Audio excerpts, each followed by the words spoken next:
क्या प्रोग्रामिंग के लिए मैथ्स की ज़रूरत आप लोगों को है? अगर आप लोग इस सवाल का जवाब ढूँढने निकलोगे तो कुल मिलाकर आपको आंसर ये मिलेगा कि हायर मैथ्स आप लोगों को आनी चाहिए। बट आज के इस वीडियो में आप लोगों को एक हट के ओपिनियन दूँगा, एक डेविल्स एडवोकेट दूँगा, तो ध्यान से सुनना और बहुत सारी चीज़ें आप लोगों को सीखने को मिलेंगी आज। सबसे पहले तो मैं इस बात से डिसएग्री करता हूँ कि मैथ्स और फिजिक्स आप लोगों को आनी चाहिए बहुत ही अच्छी तरह से अगर आप लोग कोडिंग करना चाहते हैं तो। बहुत सारे लोग इस चीज़ को सुनकर गुमराह हो जाते हैं कि यार अगर उनको कोडिंग करनी होने लगता है तो उनको सबसे पहले मैथ्स में जाना होगा, सबसे पहले फिजिक्स सीखनी पड़ेगी। लेकिन मेरे हिसाब से यार अगर किसी चीज़ को करना है तो डायरेक्टली उस चीज़ को करना चाहिए, ना कि आप मैथ्स और फिजिक्स के पीछे भागें। अब क्या मैथ्स आप लोगों को कोडिंग सीखने के लिए आनी चाहिए? मेरे हिसाब से ये सवाल ही गलत है। कोडिंग एक फील्ड नहीं है, इनफैक्ट कोडिंग फील्ड्स का भंडार है। कोडिंग के अंदर अपने आप में बहुत सारी फील्ड्स हैं और मेरे हिसाब से आपको स्पेसिफिक फील्ड के लिए पूछना चाहिए कि यार मैं बनना चाहता हूँ फ्रंट एंड डेवलपर या बैक एंड डेवलपर, या मैं बनना चाहता हूँ एक एमएल इंजीनियर, या मैं बनना चाहता हूँ एक स्टैटिशियन जो कि एक डेटा साइंटिस्ट का काम करेगा। तो इस तरह के फील्ड स्पेसिफिक क्वेश्चन आपको पूछना चाहिए। क्या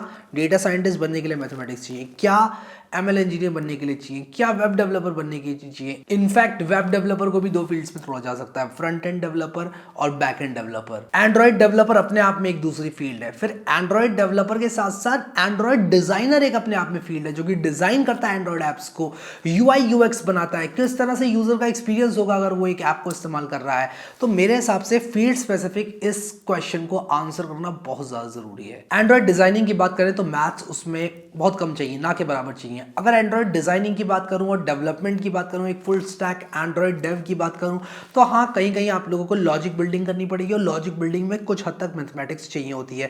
वेब डेवलपर की बात करूं, फ्रंट एंड में ना के बराबर, बैक एंड में हाँ आपको लॉजिक बिल्डिंग करनी पड़ सकती है और उसी के साथ साथ एमएल एआई तो यार होता ही मैथमेटिक्स पर आधारित है। तो हाँ उसमें थोड़ा बहुत आपको प्रोबेबिलिटी, स्टैटिस्टिक्स और थोड़ी बहुत मैं कहूँगा थोड़ी बहुत भी नहीं, एक थोड़ी सी नेक्स्ट लेवल में मैथमेटिक्स की जरूरत पड़ती है। अगर आप डेटा साइंस का काम कर रहे हो, मशीन लर्निंग का काम कर रहे हो, लैंग्वेज मॉडलिंग कर रहे हो, अगर आपको ये डिटरमिन करना है कि यूनिवर्सल सेंटेंस इनकोडर यूज करूं या फिर BERT यूज करूं या फिर सिंपली जो अपनी वर्ड टू वेक वाली सेंटेंस एम्बेडिंग से उसको इस्तेमाल कर लूं, तो आपको डिसीजंस लेने के लिए थोड़ी बहुत मैथमेटिक्स आनी चाहिए। ग्रेडियंट डिसेंट क्या होता है, किस तरह से लॉस मिनिमाइजेशन किया जाता है, लॉस फंक्शन किस तरह से बनाते हैं, वो एक अलग डायरेक्शन में चली जाती हैं चीज़ें और वो डेटा साइंस और एमएल वाले जो होते हैं उनको समझना बहुत ज़्यादा ज़रूरी बन जाती है। लेकिन इस वीडियो में मैं इन सब चीज़ों के बारे में बात नहीं करना चाहता। मैं आप लोगों को ये बताना चाहता हूँ कि जब कोई कहता है कि क्या आपको मैथ्स आनी चाहिए या फिर आपको कितनी मैथ्स आनी चाहिए इस चीज़ को सीखने के लिए, तब क्या मतलब होता है उस चीज़ का। देखो यार मैं आप लोगों को एक बहुत ही सिंपल सा एग्जांपल देता हूँ। आप जाते हो दुकान पर 20 रुपए की चीज़ खरीदने के लिए। अब आपने अगर 100 का नोट पकड़ाया शॉपकीपर को, तो आप उससे 80 रुपये वापस लोगे या फिर 60 रुपये वापस लोगे या 50 रुपये वापस लोगे?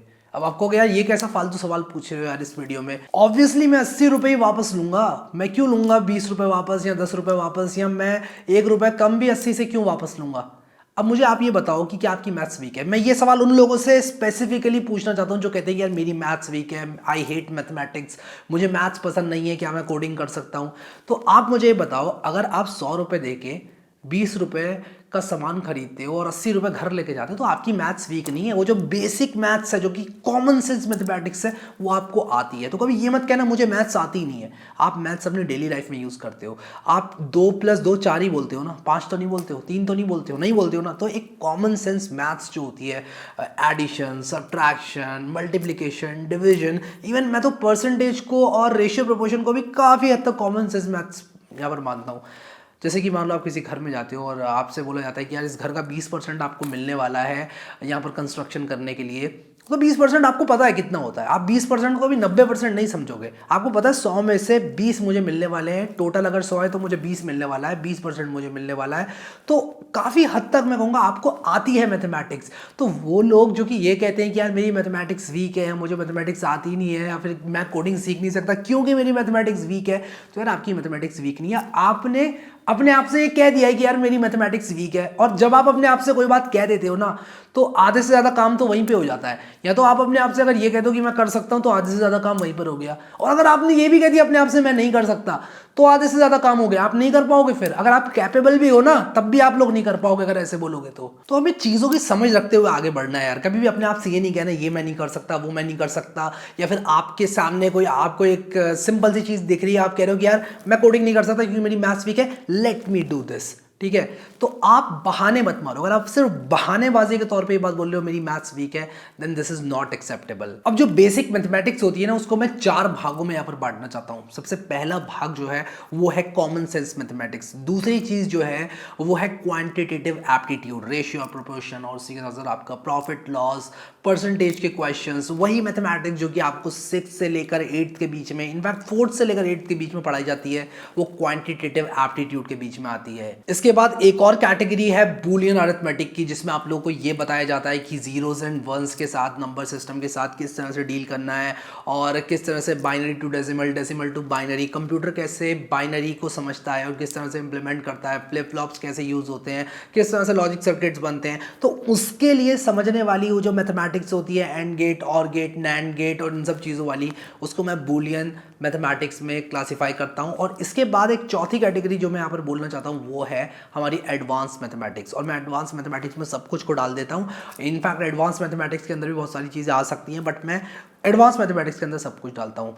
मेरे हिसाब से एडवांस मैथमेटिक्स के अंदर आने वाले ये सारे टॉपिक्स, जैसे कि स्टैटिस्टिक्स, प्रोबेबिलिटी, और जितनी भी एडवांस मैथमेटिक्स है, जैसे कैलकुलस वाला पार्ट, कॉम्प्लेक्स एरिया वॉल्यूम्स वाला पार्ट, जो बेसिक मेंसुरेशन वाला पार्ट है वो तो मैं क्वांटिटेटिव एप्टीट्यूड में ही डालता हूँ, बट जो complex area calculation, volume calculations calculus के थ्रू, वो सारी की सारी चीज़ें मैं यहाँ पर एडवांस मैथमेटिक्स में डालता हूँ। तो मेरे हिसाब से ये जो पहली कैटेगरी थी कॉमन सेंस मैथमेटिक्स, ये सबको आनी चाहिए। इसके बाद बात करूँ अगर क्वांटिटेटिव एप्टीट्यूड की, ये कुछ हद तक भी अगर आपको आती है, मैं तो कहता हूँ अगर आपको नहीं भी आती है ना, you should be ready to learn it. आप ये कहो कि यार मुझे ये चीज़ नहीं आती है, मान लो कल मैं आपको एक प्रोजेक्ट पर बिठा दूं जिसके अंदर एरिया और वॉल्यूम के साथ काम करना होगा आपको, तो आप ये नहीं कह सकते कि मुझे क्वांटिटेटिव एप्टीट्यूड नहीं आता, ये मेरे बस की बात नहीं है, इसलिए मुझे कुछ और काम दे दो।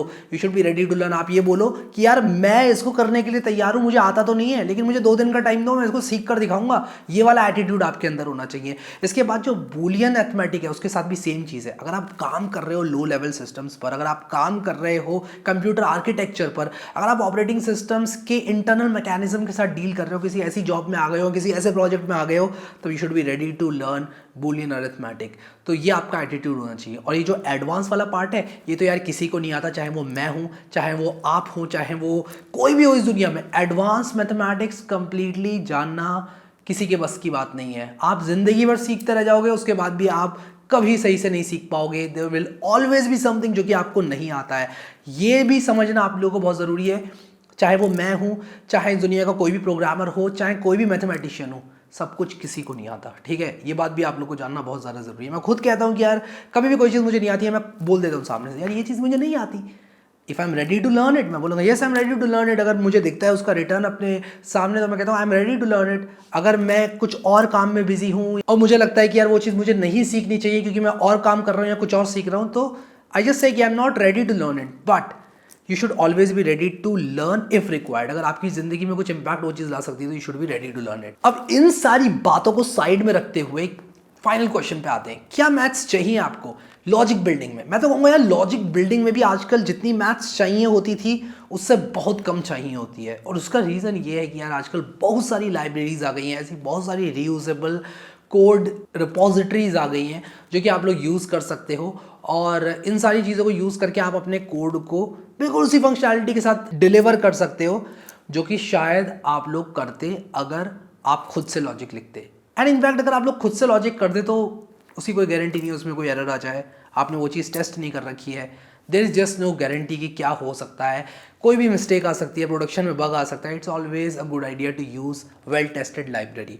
तो लाइब्रेरीज को यूज़ करो। कोई भी चीज़ अगर आपको नहीं आती है, जैसे पेजिनेशन का लॉजिक अगर आपके दिमाग में नहीं चमक रहा है, तो आप क्या कर सकते हो, जा सकते हो इंटरनेट पर, आप जो भी फ्रेमवर्क में काम कर रहे हो, जेंगो हो, फ्लास्क हो, चाहे वो नेक्स्ट जेएस हो, चाहे वो रिएक्ट हो, कुछ भी हो, आपको पेजिनेशन की लाइब्रेरी मिल जाएगी। आपको करना क्या है, बस एक गूगल सर्च मारना है और आपको मिल जानी है लाइब्रेरी, आपका काम हो जाएगा। अब इसके बाद भी अगर ऐसा होता है कि आप कह रहे हो कि यार मैथमेटिक्स से रिलेटेड एक चीज़ है वो मुझे नहीं आती और मैं यहाँ पर इस काम को इतने एक्स अमाउंट ऑफ टाइम में करना चाहता हूँ, तो उसका इलाज ये है कि आपके पास एक अच्छी टीम होनी चाहिए। अगर आप टीम वर्क में एक प्रोजेक्ट को डिलीवर कर रहे हो तो आप वो सारा काम कर सकते हो जो कि आपके बस की बात है उस शॉर्ट अमाउंट ऑफ टाइम में। हाँ, अगर आप लोग मुझसे ये कहते हो कि यार 3 दिन का टाइम है, प्रोजेक्ट डिलीवर करना है, इसमें कैलकुलस लग रही है, कैलकुलस मुझे नहीं आती है, तो मैं ये नहीं कहूँगा कि यार 3 दिन में पूरी कैलकुलस सीखो और फिर उसके उसके बाद उस प्रोजेक्ट को डिलीवर करो। अगर वो नीड ऑफ द आवर है तो आप एक ऐसे बंदे को ढूंढो जिसको कैलकुलस आती हो और आपको जो आता हो वो आप उस प्रोजेक्ट में कंट्रीब्यूट कर दो। तो ऐसे टीम वर्क बना के भी आप अपनी इस मैथमेटिकल वीकनेस जो है, मैथ्स ना सीख पाने वाली वीकनेस, या फिर कह लो आपकी weak maths, so called weak maths कहूँगा इसको मैं, क्योंकि मेरे हिसाब से किसी की मैथ्स वीक नहीं होती। इट्स जस्ट दैट आपने उतना टाइम नहीं लगाया, इट्स जस्ट दैट आप एफर्ट नहीं लगाना चाहते थे। हो सकता है अभी आपने अपने दिमाग में ये बात समझ ली है और अब आप फ्यूचर में मैथ्स सीखोगे, but what ever the case भी 2 दिन में आप नहीं सीख सकते। इसलिए एक टीम वर्क के साथ, एक अच्छी टीम के साथ आप आगे बढ़ के प्रोजेक्ट को डिलीवर कर सकते हो, वो सारे काम कर सकते हो जिसमें आपको मास्टरी ऑलरेडी हासिल है। सो आई होप कि आप लोगों को इस क्वेश्चन का आंसर मिल गया कि मैथ्स आप लोगों को अगर नहीं आती है तो क्या करना है, what should be the next steps.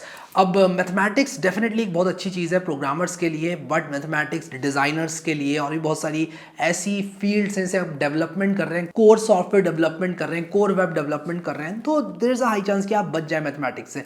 But again मैंने ये जो अपनी 4 पार्ट्स में क्लासीफाई करके आपको मैथ्स फॉर प्रोग्रामर्स के बारे में बताया, आई होप आप लोगों को पसंद आया होगा। अभी के लिए इस वीडियो में इतना ही guys. Thank you so much guys for watching this video and I will see you next time.